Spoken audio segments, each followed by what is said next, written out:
Hello बच्चों, कैसे हैं आप सभी। मुझे उम्मीद है कि आप बड़े अच्छे होंगे, बेहतरीन ढंग से पढ़ रहे होंगे। आप सभी का स्वागत है ज्योग्राफी पाठशाला में। बेटा, हमारी भूगोल की जो यात्रा चल रही है ना, उसमें हम एनसीईआरटी बुक्स को जो हम जिसको देखकर लगता है कि मुझे क्यों पढ़नी चाहिए, मैं आपको बताने की कोशिश कर रहा हूं कि कितनी इंपॉर्टेंस रखती है, उसकी हर लाइन कितनी मोस्ट है। आज हम जो करने जा रहे हैं, पहले हमने क्या पढ़ा अभी तक बता दूं मैं आपको। हमने महाद्वीप विस्थापन सिद्धांत के बारे में बड़े आराम से पढ़ा है और हमारे दिमाग में चला था, वैगनर साहब ने कहा था और हम ये मानकर चल रहे थे कि महाद्वीपों का विस्थापन हुआ है।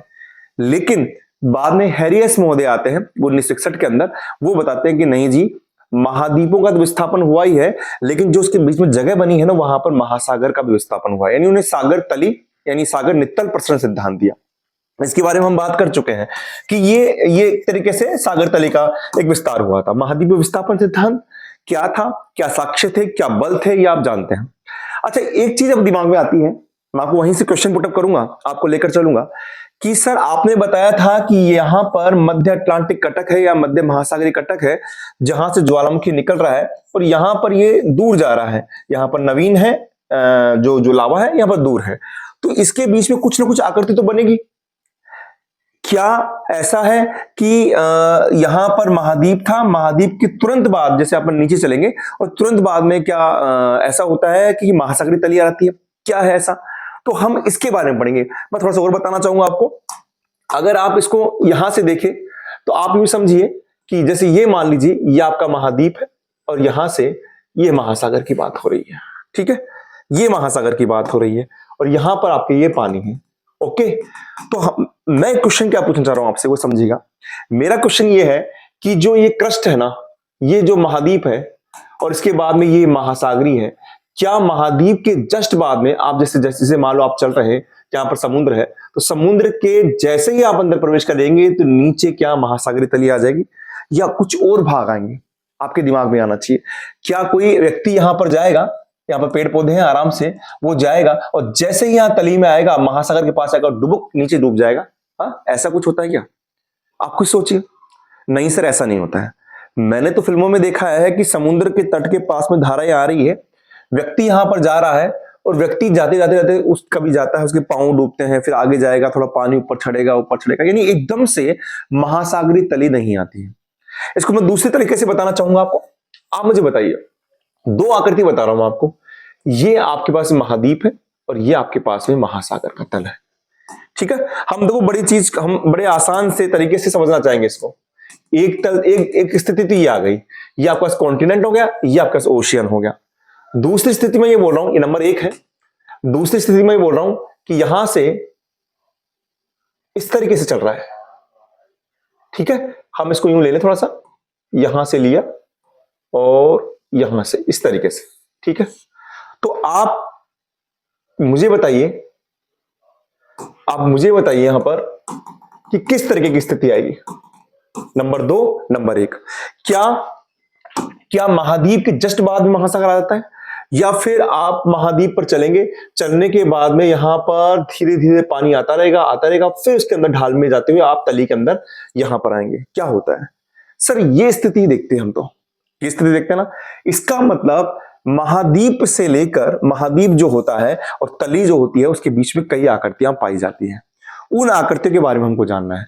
हम हमारे दिमाग में क्या चल रहा है, हमने इसके बारे में पढ़ लिया। यहां तो आपसे पूछूंगा तो आप काफी ज्ञान बता देंगे कि सर यहाँ पर्वत होते हैं, ज्वालामुखी पर्वत होते हैं, या द्वीप होते हैं, या मरुस्थल होते हैं।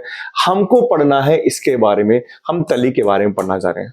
तो आपके दिमाग में आना चाहिए कि आज हम पढ़ने क्या जा रहे हैं। हम पढ़ने जा रहे हैं महासागरीय तली के बारे में। ठीक है, अब देखिए आप यहां पर हम देखें, ये कॉन्टिनेंट क्रस्ट है। इस क्रस्ट के बाद में यहां पर आता है continent shelf, continent slope, continent rise and the plain आ रहा है। लेकिन ये बन कैसे रहा है, हम इसके बारे में बात करें। देखिए एक बात समझिए, डायग्राम के द्वारा ही बताऊंगा मैं आपको कि यहां पर इस तरीके से यहां पर ये समुद्र चल रहा है आपके पास में, ये समुद्र बन भी गया है, यहां पर ये समुद्र चल रहा है और यहां पर पानी है। अब ये पानी यहां पर बह रहा है, इस दिशा की ओर बह रहा है, पानी समुद्र से महाद्वीप की ओर बह रहा है। और मैं पॉइंट्स बनाता हूं आपके पास में, 1 2 3 4। मुझे बताइए कि धारा की गति सबसे ज्यादा कहां पर होगी? ऊपर होगी, बीच में होगी, या सबसे नीचे होगी? आप बोलेंगे नहीं सर, हवा ऊपर बहती है तो सबसे गति, हमने तो पानी को हिलते हुए देखा तो ऊपर से देखा हुआ है, हमने ज्वार देखा तो ऊपर से देखा है, तो बिल्कुल पानी की गति सबसे ज्यादा कहां होगी? ऊपर होगी। अब पानी की गति सबसे ज्यादा ऊपर होगी तो बेटा ध्यान से आप यहां पर ध्यान लगाइए। ये जो तट है, ये महाद्वीप का जो तट है, ये महाद्वीप का भाग है, ये जब टकराएगा, ये धाराएं टकराएगी तो सबसे ज्यादा अपर्दन कहां करेगी? यहां करेगी, यहां करेगी, यहां करेगी, यहां करेगी। सर सबसे ऊपर करेगी, सबसे ऊपर करेगी। अब सबसे ऊपर करेगी तो क्या होगा? देखिए आप, सबसे ऊपर करेगी तो स्थिति कैसे बनेगी? देखिए आप, यहां पर जो स्थिति यहां पर बननी चाहिए थी, ये जो स्थिति थी, यहां पर थोड़ा सा यहां पर कर्व आएगा और ये इस तरीके से होके और फिर ये यहां पर यू बन जाएगा। यानी ये जो पानी होगा यहां पानी होगा तो यहां पर इस जगह पर थोड़ा सा यहां पर ढाल आएगा, यानी ये एक तरीके से पानी में डूबा वाला भाग होगा। समझ रहे हैं आप? तो वही चीज यहां पर बता रहा हूं मैं आपको कि पानी यहां पर जा रहा है, अगर यहां पर हटा दे तो ये भाग ऐसा था, पहले ऐसा भाग था, ये महाद्वीपीय जो भाग था वो इस तरीके से भाग था या नहीं था, लेकिन महासागरीय धाराओं के कारण ये भाग कट गया, इसका अपर्दन हो गया और इस तरीके से आकृति बन गई यहां पर। ठीक है, यहां तक तो हम इसको पढ़ रहे हैं, इसको कहते हैं कॉन्टिनेंट शेल्फ, या हिंदी में कहें महाद्वीपीय मग्न तट, यानी महाद्वीप के जस्ट बाद में जो आकृति आएगी वो आएगी महाद्वीपीय मग्न तट, महाद्वीपीय मग्न तट आएगी। ठीक है, आप समझ रहे हैं ना बात?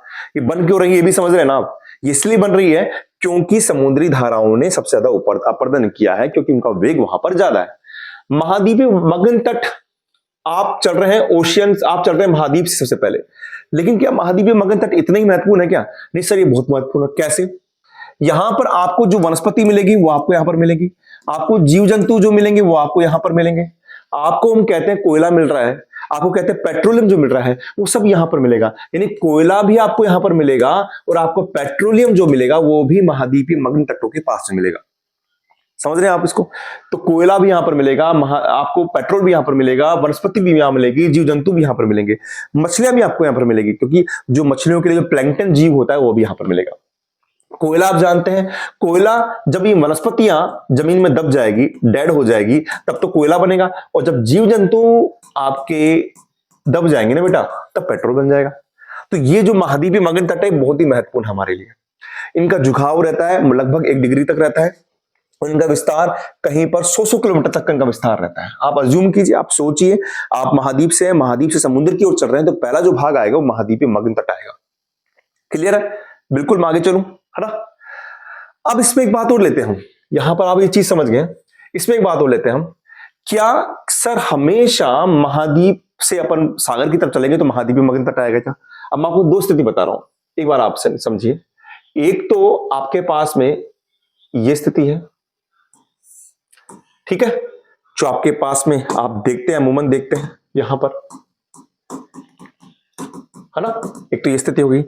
दूसरी स्थिति मैं कह रहा हूं आपसे, अगर ऐसी स्थिति हो यहां पर, और यहां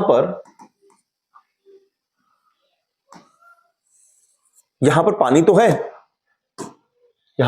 है, ठीक है, लेकिन इसके किनारे पर पहाड़ है, यहां पर पर्वत है, यहां पर क्या है?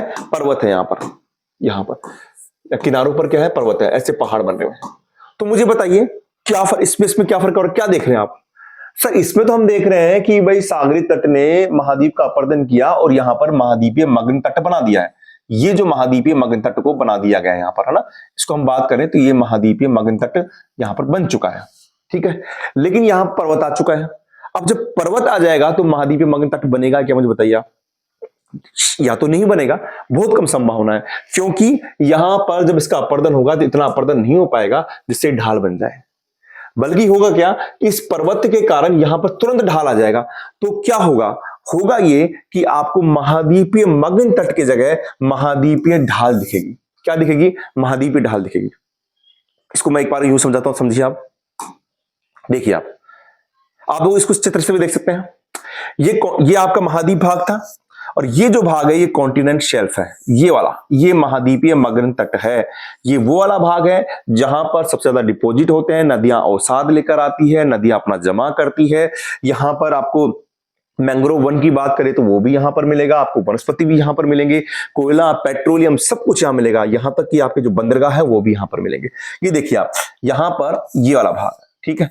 अब जो नीचे इसके बाद तुरंत यहां भाग चालू हो रहा है, ढाल चालू हो रही है, इसको बोलते हैं महाद्वीपीय ढाल। क्या कहते हैं? महाद्वीपीय ढाल। मैं आपसे प्रश्न पूछ रहा हूं, अगर यहां पर पर्वत होता तो क्या महाद्वीपीय मग्न तट होता क्या? तो उसका जवाब होगा कि या तो होता नहीं, होता तो बहुत छोटा होता, क्योंकि तुरंत ये जो तट है ना, ये पर्वत है, आप खुद अज्यूम कीजिए पर्वत है, तो पर्वत से सीधी क्या चालू हो जाएगी? ढाल चालू हो जाएगी, सीधा क्या आ जाएगा? महाद्वीपीय ढाल आ जाएगा। यानी आप यूं देखिए, अगर आपके पास में माउंटेन है तो आपके पास में क्या होगा? महाद्वीप की भाग का है, महाद्वीपीय है, उसके बाद में क्या आ जाएगा? सीधा ही क्या आ जाएगा आपके पास में? महाद्वीपीय ढाल आ जाएगा, महाद्वीपीय ढाल आ जाएगा। लेकिन अगर मैदान है, जैसे यहां पर है, यहां मैदान है, अगर पठार है, तो यहां पर क्या होगा? पहले तो होगा आपके पास मग्न तट, उसके बाद में क्या आ जाएगी? आपके पास में महाद्वीपीय ढाल आ जाएगी। ठीक है, इसको और समझिए आप, यहां से और समझ सकते हैं हम। ये देखिए आप, ये आपके पास में क्या है? महाद्वीप है। ये क्या है आपके पास में? कॉन्टिनेंट शेल्फ है, और इसके बाद में स्लोप आ रहा है, ये स्लोप आ रहा है। ओके जी, ये स्लोप आ रहा है, बिल्कुल हम समझ रहे हैं। आप समुद्र की तरफ चल रहे हैं यात्रा, तो आपके पास में आकृति आ रही है। अच्छा, इसको और मैं आगे से यहां पर समझूं, ये और लीजिए, मैं आपके पास डायग्राम सारे लेकर आया हूं बेटा, आप समझिएगा, आपको एनसीईआरटी में भी नहीं मिलेंगे। यहां पर ये आपके पास में माउंटेन रेंज है, इसके बाद मैदान आ गया, तो ये आपके पास में क्या आ गया? माउंटेन, ये आ गया आपके पास में महाद्वीपीय मग्न तट आ गया, मग्न तट जिसका अपर्दन किया है इसके द्वारा, और यहां पर ये ढाल चालू हो गई है, यहां पर ढाल चालू हो गई है। ठीक है, अब मैं आपको एक बात समझाना चाह रहा था, आप यहां पर समझिए। देखिए, एक बात समझिए कि जहां पर महाद्वीपीय मग्न तट की बात कर रहा हूं, महाद्वीपीय मग्न ढाल की बात कर रहा हूं, आप यहां पर देखिएगा एक बार वापिस, मैं यहां पर बात कर रहा हूं, तो ये बताइए मुझे, महाद्वीपीय मग्न तट जो होगा वो गहरा ज्यादा होगा या महाद्वीपीय ढाल ज्यादा होगी गहरी? मुझे बताइए आप। सर, ये तो बिल्कुल दिख रहा है, जब हम समुद्र की तरफ यात्रा करेंगे तो महाद्वीपीय मग्न तट तो कम गहरा होगा, लेकिन महाद्वीपीय ढाल ज्यादा गहरी होगी, क्योंकि जाते ही यहां पर 3000 मीटर, लगभग 3000 मीटर तक की गहराई आ जाएगी। और हमारे भूगोल में आप जानते हैं, जो कम गहरा भाग होता है उसको हल्के रंग से प्रदर्शित करते हैं। जो आपके पास में महाद्वीपीय मग्न तट ये होगा, इसको हल्के रंग से, हल्के नीले रंग से प्रदर्शित किया जाएगा, हल्के नीले रंग से इसको प्रदर्शित किया जाएगा। ठीक है, और जो गहरा भाग होगा, जो महाद्वीपीय मग्न ढाल होगी, उसको गहरे रंग से हम प्रदर्शित करेंगे। अब यहां पर आ जाइए आप, यहां पर आ जाइए, बड़े ध्यान से समझिएगा आप, मैं इस डायग्राम के साथ लेकर चलना चाह रहा हूं आपको। ये देखिए आप इस नक्शे को देखेंगे और आपको पता है कि उत्तरी अमेरिका में या दक्षिण अमेरिका में यहां पर क्या है? एंडीज है, और यहां पर रॉकीज है। और मैंने क्या बताया कि जहां पर्वत होंगे वहां पर मग्न जो तट है वो या कम होगा या नहीं होगा। अब आप देखिए, आप यहां पर आप देख रहे हैं ये सफेद आकृति है, यहां पर देखिए, क्योंकि ये क्या है? कम गहरा है, तो यहां पर मग्न तट चौड़े हैं। चौड़े हैं या नहीं बताइए आप? ये चौड़े चल रहे हैं, यहां पर चौड़े हैं, जबकि जहां पर पर्वतमाला है वहां पर देखिए मग्न तट कम चौड़े हैं। क्यों? कोई पूछे क्यों? क्योंकि यहां पर पर्वत है, जो समुद्री धारा है वो अपर्दन ही नहीं कर पाती है। ऐसा यहां पर भी देख लीजिए, यहां देखिए आप, यहां पर ये सफेद रंग है, लाइट रंग है, तो यहां पे महाद्वीपीय मग्न तट काफी चौड़े हैं। दिख रहा है आपको? यहां पे नक्शे के साथ समझा रहा हूं, जबकि यहां पर बहुत कम है, यहां पर बहुत कम है। क्यों है? क्यों है? क्योंकि समुद्री धाराओं ने पर्वतों का अपर्दन नहीं कर पाए हैं। देखो, आकृति भी मैंने आपको बताई इस कारण से बनी है, क्योंकि यहां पर जैसे ही ये जो आकृति थी वो इस तरीके से बननी चाहिए थी, लेकिन आपके समुद्री धाराओं के अपर्दन के कारण यहां पर क्या आ गया? यहां पर यह अपर्दन होता होता ढाला, यहां पर ये तट ऐसे हो गया, यहां पर यूं चल के इस तरीके से ढाल आता था और फिर यूं आ रहा है, तो ये क्या बन गया? महाद्वीपीय मग्न तट बन गया है, जबकि पर्वतों के पास नहीं बन पाएगा। आप यहां पर देखिए, आप यहां पर कोई पर्वत श्रेणी नहीं है, तो देखिए आप यहां रशिया के पास यहां मग्न तट कितने चौड़े हैं, देखिए आप कितने चौड़े मग्न तट है, यहां पर है नहीं है। तो ये चीजें को आपको समझना है। तो आपके पास में क्या क्या फैक्ट्स आए, मैं एक फैक्ट्स ले रहा हूं आपके पास में, मैं यहां पर ले रहा हूं कि सर आपने क्या बताया? आपने बताया कि हम अगर महाद्वीप से, यानी अगर हम मैदान से चलेंगे, या फिर मैदान के बाद पठार से चलेंगे तो पहले आएगा आपके पास में मगन तट आएगा सर। मगन तट के बाद में आएगा सर, फिर आएगा आपके पास में महाद्वीपीय ढाल आएगा सर। महाद्वीपीय ढाल आएगा। मगन तट क्या होंगे सर? ये कम गहरे होंगे सर। और महाद्वीपीय ढाल क्या होंगे? ये अधिक गहरे होंगे सर। ये अधिक गहरे होंगे सर। लेकिन अगर कोई पर्वत आ रहता है महाद्वीप के पास में तो वहां पर मगन तट या तो होगा नहीं या बहुत कम होगा सर। तो यहां पर सीधा आ जाएगा आपके पास में महाद्वीपीय ढाल आ जाएगा। महाद्वीपीय ढाल आ जाएगा जो ज्यादा गहरे होंगे। बात समझ रहे हैं आप? अच्छा आप देखिए आगे क्या करती है, देखिए आप क्या होगा। मैंने बताया था कि यहां पर ये उत्पादक शीट होती है, उत्पादक बेल्ट होती है महाद्वीपीय मगन तट। यहां पर नदियां अपना अवसाद जमा कराती है। जब ये अवसाद जमा होगा, देखिए कुछ नदियां होंगी वो अवसाद को आगे लेके चल जाएगी। आप बिल्कुल अज्यूम करना अवसाद को आगे लेके जा रही है और आगे लेकर जाएगी, लेकिन यहां पर ले जाने के बाद में गुरुत्वाकर्षण बल के कारण अवसाद नीचे जमा होगा। चूंकि ये ढाल है तो यहां पर अवसाद टिक नहीं पाएगा। चूंकि यहां पर ढाल है, जो अवसाद यहां से आगे बढ़ा था वो आगे ना बढ़कर नीचे की तरफ गुरुत्वाकर्षण बल की तरफ नीचे आएगा, यहां टिक नहीं पाएगा। और बिल्कुल तली के पास में यहां पर अवसाद का एक ढेर जमा कर देगा। अवसाद का एक ढेर जमा हो जाएगा। चूंकि अवसाद के द्वारा बन रही है, अवसाद का ढेर जमा हो रहा है, इसलिए इसको कहते हैं कॉन्टिनेंटल राइज या महाद्वीपीय उभार। क्या बोलते हैं इसको? महाद्वीपीय उभार बोलते हैं।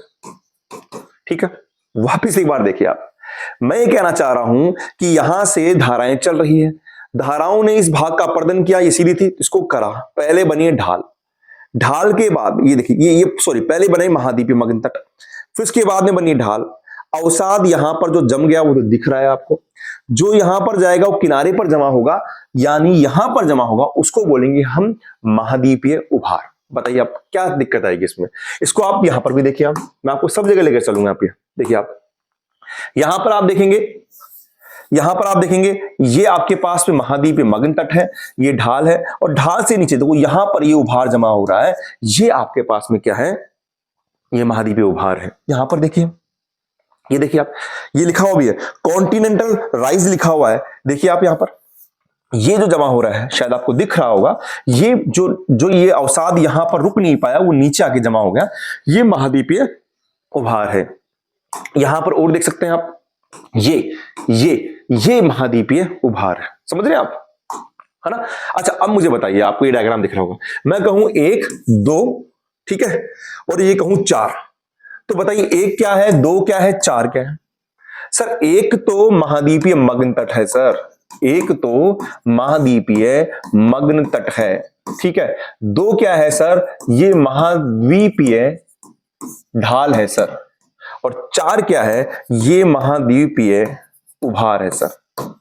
यानी सर मुझे ये पता है कि अगर आप मेरा हाथ पकड़कर चल के समुद्र की ओर चलेंगे, हम यात्रा करेंगे, तो समुद्र से जब आगे चलेंगे समुद्र की तरफ, तो पहले महाद्वीपीय, अगर मैदान से चल रहे हैं तो पहले महाद्वीपीय मगन तट आएगा, उसके बाद में बिल्कुल हम गहराई में चले जाएंगे तो महाद्वीपीय ढाल आएगा, उसके बाद में जहां पर अवसाद इकट्ठा हो रहा है वह महाद्वीपीय उभार आएगा। अगर कोई पर्वत के पास से जा रहे हैं तो महाद्वीपीय मगन तट से थोड़ा सा चौड़ा होगा या होगा ही नहीं, क्योंकि यहां पर जब पर्वत है तो नदी अपर्दन नहीं कर पा रही है, थोड़ा बहुत अपर्दन किया है तो वहां पर एक थोड़ा सा ढाल बन जाएगा, सॉरी मगन तट बन जाएगा, नहीं तो सीधा क्या आ जाएगा आपका उभार, यानी सीधा ही महाद्वीपीय आपके पास में ढाल आ जाएगी। बात क्लियर है? ठीक है ना? ये कॉन्सेप्ट समझ गए आप? नक्शे के हिसाब से देखते होंगे, देखो जहां गहरे समुद्र में जाएंगे वहां पानी कितना गहरा है, देखिए आप। और यहां पर सफेद है, तो सफेद ऐसा नहीं इनको सफेद रंग भरना था, क्योंकि यहां पर महाद्वीपीय मगन तट चौड़ा है, क्योंकि यहां पर्वत नहीं है। यहां पर भी देखो अपलेशियन पर्वत आता है, आप देखना अपलेशियन पर्वत के कारण यहां पर चौड़ाई कम हो जाती है, बाकी जहां पर्वत है वहां पर महाद्वीपीय मगन तट आपका ज्यादा चौड़ा है। ठीक है, ओके जी। ये बात भारत में भी होती है, लेकिन भारत में थोड़ा सा इसका विपरीत कॉन्सेप्ट है। मैं आपको ये बताता हूं मैं आपको। यहाँ पे देखिए, चूंकि यह पश्चिमी घाट पर्वत है, भारत का देखना पश्चिमी घाट पर्वत है, तो आप बोलेंगे सर पश्चिमी घाट पर्वत है तो यहाँ पर महाद्वीपीय मगन तट पश्चिम में चौड़ा होना नहीं चाहिए, कम चौड़ा होना चाहिए, लेकिन उल्टा है। भारत में पश्चिमी घाट की तरफ पर्वत जो पश्चिमी तट है वहां पर महाद्वीपीय मगन तट ज्यादा है, जो कि इधर कम है। कारण यह है कि पश्चिमी घाट जो पर्वत था, मुझे बताइए, जैसे मान लीजिए आपको यहां पर लीजिए, जैसे मान लीजिए मैंने बताया महाद्वीपीय मगन तट बनते हैं आपके अपर्दन के कारण, जैसे ये यहां पर यूं था, लेकिन नदी अपर्दन कर रही है, सॉरी समुद्र अपर्दन कर रहा है, तो यहां पर क्या हो जाएगा, थोड़ा सा ढाल हो जाएगा इस तरीके से, ठीक है। लेकिन कभी कभार ये धसाव भी हो जाए, ये सीधी आकृति है और ये क्या हो जाए, इसका अवतरण हो जाए और ये यूं धस जाए, तो भी तो महाद्वीपीय मग्न तट बनेगा। तो यहां पर हुआ है आपके जो पश्चिमी जो तट है, इसका जो भारत के पश्चिमी तट है, इसका अवतरण हो गया, धसाव हो गया है, और धसाव होने के कारण यहां पर आपका महाद्वीपीय मग्न तट चौड़ा है। ये एक क्या है, एक ये अपवाद है, होना नहीं चाहिए था, क्योंकि आपने तो कहा से पर्वत के किनारे महाद्वीपीय मग्न तट चौड़ा नहीं होना चाहिए, लेकिन यहां पर चौड़ा है, क्योंकि जो जो आपकी तली थी ना, वो एकदम से धस गई है, तो अपने आप वहां पर एक ढाल बन गई है ना। तो ढाल से पहले मग्न तट वहां पर बन चुका है, ठीक है। ओके जी सर, सारी आकृति समझा दी। अब बताइए आगे क्या होगा। आगे आप देखिए, आप चल रहे हैं यहां से, आपने महाद्वीपीय मग्न तट लिया, फिर आप ढाल पर आए, फिर उभार पे आए, और फिर आपके पास में आएगा, अब आप कहां पर आए, अब महाद्वीप का नाम छोड़िए, देखिए यहां भी ये महाद्वीप का भाग था, तो महाद्वीपीय मग्न तट कहा, ये भी महाद्वीप का भाग था, इसलिए महाद्वीप ढाल कहा, समझ रहे आप, ये भी महाद्वीप का ही एक अवसाद था, इसलिए इसको आपने महाद्वीपीय उभार कहा। लेकिन अब आ गए हैं समुद्र की तली में, इसलिए इसको बोलते हैं समुद्री, आप क्या बोलते हैं, तल बोलते हैं, या एबिसल प्लेन बोलते हैं इसको। यहां पर देखिए आप, ये भी महाद्वीप का भाग था, कॉन्टिनेंट शेल्फ, कॉन्टिनेंट आपके पास महाद्वीपीय ढाल, महाद्वीपीय उभार, लेकिन जो ये भाग है, इसको हम क्या कहेंगे, इसको कहेंगे हम समुद्री तल कहेंगे, समुद्री तल कहेंगे, या एबिसियल प्लेन कहेंगे, समझे आप। यहां पर भी देखेंगे, ये भी प्लेन है, ठीक है, ओके जी। और आकृति देखेंगे तो ये भी प्लेन है, एबिसियल प्लेन है, ये पूरा प्लेन है। अब आप कहां पर आ चुके हैं, अब आप समुद्र की तली के अंदर आ चुके हैं, समुद्र की तली का अध्ययन कर रहे हैं। अभी तक तो आप क्या पढ़ रहे थे, जो समुद्र ने जो अपर्दन किया था, यानी महाद्वीप के ही भाग थे, ये सब महाद्वीपीय मग्न तट के, महाद्वीप के ही भाग थे, महाद्वीपीय मग्न तट, महाद्वीपीय उभार, महाद्वीपीय ढाल। लेकिन अब समुद्र पे आ गए, अब समुद्र में क्या क्या आकृति बनेगी, यहां पर आकृतियां बहुत बनेगी बेटा, लेकिन जो मैं आपको समझाना चाह रहा हूं वो समझिए आप। देखिए यहां पर देखते हैं, यहां देखिए आप, अब होता क्या है, एक बात यहां पर भी देखिए आप, आपको मैंने बताया था जब आपने यहां पर पढ़ा था, यहां देखिए आप, जब हमने पढ़ा था कि यहां पर महाद्वीपीय मग्न तट होता है, और मग्न तट से क्या होता है, लावा निकलता है। जब लावा निकलता है तो यहां पर क्या बनते हैं, यहां पर एक तरीके से एक महाद्वीपीय कटक बनते हैं, और यहां पर पर्वत बनते हैं, ज्वालामुखी पर्वत बनते हैं। क्या बनते हैं, ज्वालामुखी पर्वत की एक श्रृंखला बन जाती है, पूरी लंबी श्रृंखला बन जाती है। अब होता क्या है, ये समझिए आप, कि जब यहां पर मान लीजिए यहां से लावा निकल रहा है, सपोज कीजिए लावा निकल रहा है, यहां से भी निकल रहा है, तो ये आगे बढ़ गया, तो ये आगे हो गया, तो यहां से जब लावा से जब ये भाग बन रहे हैं, तो लावा से ये मान लीजिए द्वीप बन रहे हैं, यहां पर ये द्वीप बन रहा है, ये ज्वालामुखी पर्वत बन रहे हैं। जब ज्वालामुखी पर्वत का उभार या बहाव आपके समुद्र से ऊपर चल जाएगा, देखिए क्या होगा, आप यहां पर समझिए और अच्छी तरह समझ में आएगा आपके पास। जैसे मान लीजिए यहां से महाद्वीपीय मग्न तट, फिर ये आपके ढाल, फिर इसके बाद में तली पर आ गए हैं, तली पर आ गए हैं, तो देखिए आपके पास में ये आपके पास में ये तो मग्न तट हो गया थोड़ा सा, ये आपके ढाल हो गई, ये उभार हो गए। अब तली में क्या होगा कि यहां पर द्वीप होंगे। अब द्वीप कैसे होंगे, देखिए आप, द्वीप या तो इस तरीके से होंगे, इस तरीके से होंगे, ये बिल्कुल बाहर आ जाएंगे। जब समुद्र तली से बाहर आ जाए तो इसे हम कहते हैं, क्या कहते हैं, ज्वालामुखी द्वीप कहते हैं। क्या कहते हैं इसको, हम ज्वालामुखी द्वीप कहते हैं। हो सकता है आपको दिख नहीं रहा हो, मैं दूसरा पेन ले लेता हूं, इसको हम ज्वालामुखी द्वीप कह देते हैं, ज्वालामुखी द्वीप कह देते हैं। जब ये जो द्वीप बाहर आया है, ये समुद्र के अपर्दन के कारण ये नीचे बैठ जाता है और ऊपर घिसकर इस तरीके से आकृति बना लेता है, पठार नुमा आकृति बना लेता है, यानी ऊपरी भाग समतल हो जाता है। तो इसको हम कहते हैं, हम इसको गियोट कहते हैं। क्या कहते हैं हम इसको कहते हैं गियोट। क्या कहते हैं इसको हम इसको गियोट कहते हैं। समझ रहे हैं आप। तो दोबारा देखिए आप, मैं समुद्री तली की बात कर रहा हूं, यहां से लावा निकल रहा है, लावा फैल रहा है। जब फैल रहा है तो इधर की तरफ जब प्रसारित हो रहा है, तो जो पर्वत समुद्र से बाहर की ओर आ जाएगा उसको महाद्वीपीय द्वीप कहेंगे, हम सॉरी ज्वालामुखी द्वीप कहेंगे, है ना। अगर ये जो आपके पास सी माउंटेन समुद्र तली से नीचे चल जाता है, इसको सी माउंटेन कहेंगे, ये और समझिए आप, समुद्री भी पर्वत कहेंगे। अगर ये समुद्र तल से बाहर है तो ज्वालामुखी द्वीप है, अगर ये अंदर है तो इसको सी माउंटेन कह देंगे। क्या कह देंगे, सी माउंटेन कह देंगे। और अगर ये पर्वत घिसकर ऊपर से क्या समतल हो जाता है, ऊपरी भाग समतल हो जाता है, समुद्र के अंदर तो है, समतल हो जाता है, तो इसे हम कहेंगे गियोट कहेंगे। तो ये शब्द आपको याद रखना है ना। आपके एनसीईआरटी में नहीं दे रखा, लेकिन आपको समझना है। तो अब आप देखें आगे और देखते हैं हम। अब देखो आगे देखेंगे आपको दो गहराई दिख रही है, एक तो ये गहराई दिख रही है और एक ये वाली गहराई दिख रही है, दोनों में अंतर है ना। देखिए आप ये मिड यहां पर जो ये गहराई दिख रही है, तो यहां से जब लावा निकला था, मैं बता चुका हूं एनसीईआरटी की बुक्स में पहले, जो पहला चैप्टर था, टॉपिक था, तो यहां से दोनों प्लेटें दूर जा रही है, दोनों प्लेटें दूर जा रही है, तो यहां पर उभार यानी फाल्ट हो रहा है, एक दरार उत्पन्न हो रही है, तो जो खाई बन रही है इसको हम कहते हैं ट्रेंच, सॉरी इसको कहते हैं हम कटक।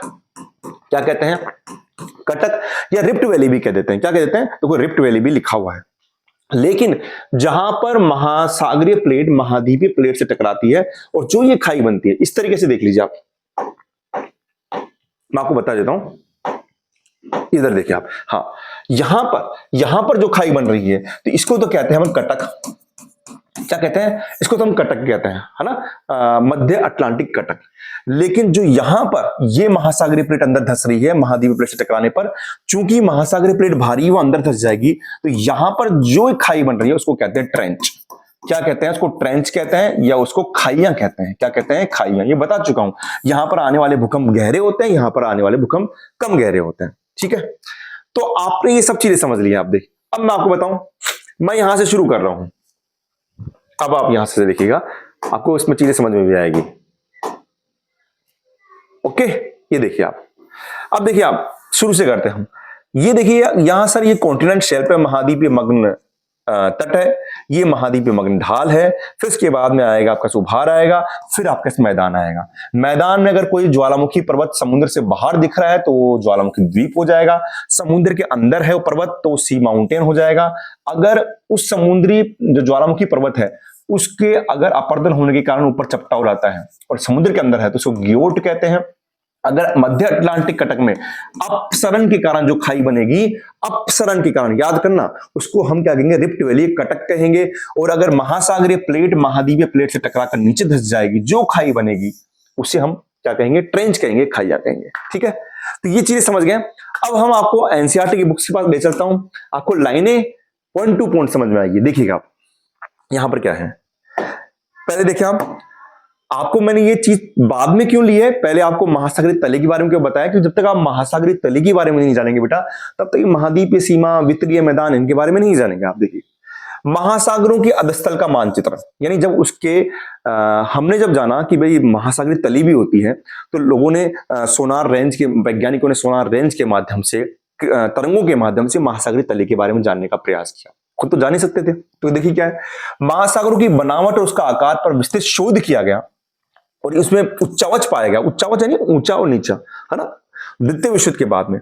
और क्या जाना कि इसके अधस्तली में जलमग्न पर्वतीय कटक है, गहरी खाइयां हैं जो प्राय महाद्वीपों के किनारे पर है।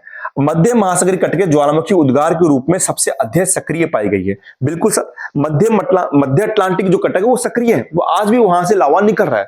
अगर आपसे पूछे महासागरीय तली के अंदर सबसे सक्रिय भाग कौन सा है जो अभी भी सक्रिय है, तो आप बोलेंगे मध्य अटलांटिक कटक बोलेंगे, है ना। यहां पर आपको कंफ्यूज बिल्कुल नहीं होना है बेटा। देखिए आप, अगर अभी भी हम बात करें तो सबसे सक्रिय भाग यही है, क्योंकि यहां से आज भी लावा निकल रहा है, इसका विस्तार हो रहा है, सबसे सक्रिय भाग यहां पर है। एक एक पॉइंट आपका एनसीईआरटी जो होती है ना, वो आपको क्वेश्चंस लेकर आती है। अब देखिए, महासागरीय प्रॉपर्टी की चट्टानों की डेटिंग निधि के द्वारा हमने यह माना कि महासागरीय नित्तल की चट्टानें महाद्वीपीय चट्टानों की अपेक्षा नवीन है। ये हम पढ़ चुके हैं कि महासागरीय नित्तल की चट्टानें जो होती है वो बाद में बनी है, तो महाद्वीपीय चट्टानों से नहीं, है ना। अब देखिए आप यहां पर आप देखेंगे, मैं आपको इतना पहले इसलिए समझाता हूं कि चीजें आपको बिल्कुल समझ में आ जाए। अब देखिए आप यहां पर देखिए, ये डायग्राम बनाया हुआ है। डायग्राम में भी यही है कि पहले महाद्वीपीय शेल्फ है यानी मग्न तट है, उसके बाद में ढाल है, उसके बाद हम सतह के अंदर चले गए। अब देखिए महासागरीय अधस्तल की बनावट में हम क्या देखेंगे, बनावट में आप देखेंगे यहां पर देखिए, बनावट के अंदर आपको चीजें बिल्कुल समझ में आ जाएगी। बनावट के अंदर देखिए कि गहराई व उच्चावच के आधार पर महासागरीय तल को 3 भागों में बांटा गया है: महाद्वीपीय सीमा, गहरे समुद्र बेसिन और मध्य महासागरीय कटक। महाद्वीपीय सीमा मैंने बताया था आपको कि जब हम यहां से चल रहे थे तो जो महाद्वीपीय मग्न तट, महाद्वीपीय मग्न ढाल और जो आपके उभार थे वो सब महाद्वीप के भाग थे, इसलिए महाद्वीप की सीमा के अंदर उसको लिया गया है। 3 भाग है। महाद्वीपीय मग्न तट क्या होता है आप जानते हैं, जान गए हैं। फिर महाद्वीपीय ढाल आएगा, महाद्वीपीय उभार आएगा, फिर गहरी सागरी महासागरीय खाइयां होगी जब वो महाद्वीप से महासागर से टकराएगी, है ना। जैसे मान लीजिए यहां पर कोई टकरा रहा है भाग, तो वो खाइयां बन जाएगी आपके पास। तीसरा देखिए वित्तीय मैदान जो हमने पढ़ा। अब वित्तीय मैदान वह क्षेत्र है जहां महाद्वीपों से बहाकर लाए गए अवसाद इनके तटों से दूर निक्षेपित होते हैं। क्योंकि ये जो मैदान होते हैं ना, तो यहां पर जो उभार होता है उसको तो अपन क्या कहते हैं, महासागर, उसको कहते थे महाद्वीपीय उभार। और ये मैदान होता है, ये यहां पर काफी गहरा मैदान होता है, तो यहां पर महाद्वीपों से बहाकर लाए गए अवसाद इनके तटों से दूर निक्षेपित होते हैं। जो अवसाद निक्षेपित होते हैं ना तली के पास में, इन्हीं को तो क्या कहा था हमने, इन्हीं को तो सर हमने महाद्वीपीय उभार कहा था। बिल्कुल हमारे पास में क्लियर है, एबिसियल प्लेन कहते हैं। अब मैंने इसी में बता दिया आपको, ज्वालामुखी पर्वत बता दिया, जो आपके कोर्स में नहीं था बता दिया आपको मैंने आपको ग्योट बता दिया, और एक आपको बता दिया सी माउंटेन यानी समुद्री पर्वत भी बता दिया, है ना। आप वापस देख लीजिए क्या होता है, अगर ये यहां पर, अगर यहां देखिए आप, बिल्कुल यहां पर आ जाइए, ये पानी चल रहा है आपके पास में, मैं इसको बताने में कोई दिक्कत नहीं है, आप देखेंगे तो आपको अच्छा लगेगा। यहां पर दूसरा कलर ले लेते हैं। अगर यहाँ पर्वत जो है ज्वालामुखी पर्वत है, अगर समुद्र तल से ऊपर है तो ज्वालामुखी पर्वत है, नीचे है तो सी माउंटेन है, और अगर ये पर्वत घिस कर क्या हो जाता है, यहां से पर्वत इस तरीके से समतल हो जाता है, तो इसको हम कहते हैं ग्योट कहते हैं। ओके जी, ये चीज आपके पास में आ गई। आगे हम देखते हैं मध्य महासागरीय कटक। क्या देखते हैं, मध्य महासागरीय कटक। मध्य महासागरीय कटक में देखेंगे, ये बिल्कुल हमने अच्छी तरह पढ़ा हुआ है कि मध्य महासागरीय कटक आपस में जुड़े हुए पर्वतों की श्रृंखला बनाते हैं, बिल्कुल बनाते हैं सर। कैसे बनाते हैं आपको पता ही है कि जब यहां से कॉन्टिनेंट है और यहां से भी कॉन्टिनेंट है, और यहां से जब लावा निकल रहा है तो यहां पर्वत बनते रहेंगे, दोनों तरफ पर्वतों का विस्तार होता रहेगा, तो एक श्रृंखला बनाएंगे। बीच में एक रिफ्ट घाटी होगी जिसको हम पर्वतीय कटक कहते हैं। मध्यवर्ती भाग में उपस्थित द्रोणी वास्तव में सक्रिय ज्वालामुखी केंद्र है, वाकई में सबसे सक्रिय भाग वो ही है।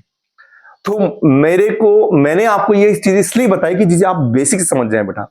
अब मुझे पता लग गया है कि अगर आप समुद्र तल से महाद्वीप भाग से चल रहे हैं तो पहले आप मगन तट पर जाएंगे, जो काफी उत्पादक क्षेत्र है। चाहे आप इसको यहां भी समझ लीजिए, आप इसको यहां पे समझिए कि काफी उत्पादक क्षेत्र है। आप यहां पर आपको वनस्पति मिल जाएगी, यहां पर आपको जीव जंतु मिल जाएंगे, कोयला मिल जाएगा, आपको यहां पर पेट्रोल मिल जाएगा, आपके जहाज जो भी आएंगे वो सब यहां पर मिलेंगे।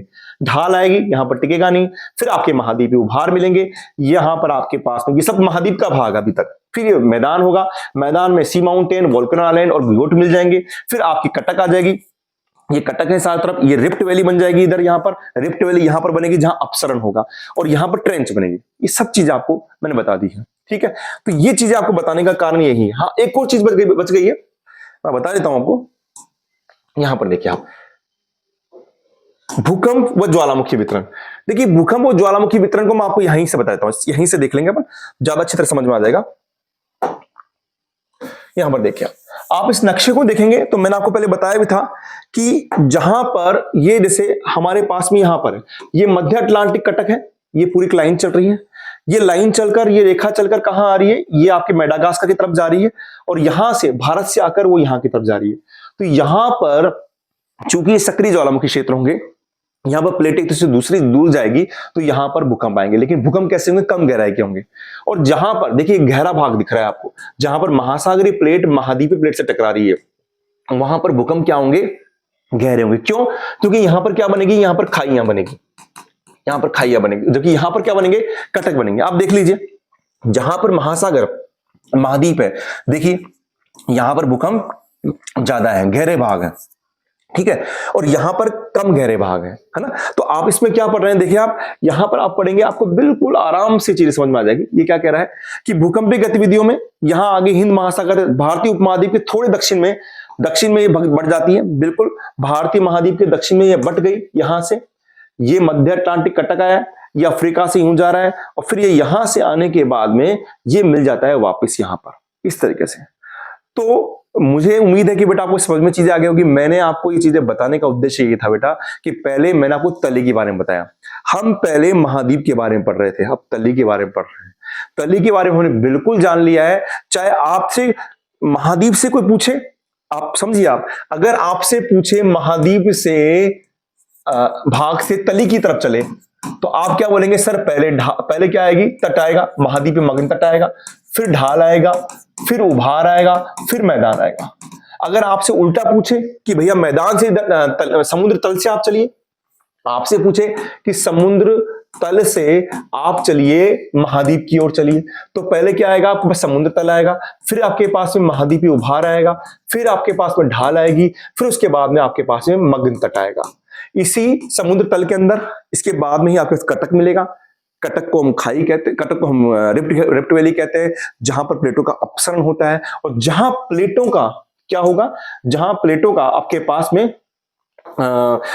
अभिसरण होगा, टकराएगी, वहां पर ट्रेंच मिल जाएंगी। तो मुझे उम्मीद है कि बेटा आपको चीजें समझ में आएगी। मैं चीजें यहाँ पर सरल करने की कोशिश कर रहा हूँ, एनसीईआरटी में तो बिल्कुल लिखी हुई है, बस चीजें आपको समझ में आ जाए। नेक्स्ट वीडियो में मिलता हूं मैं आपके साथ।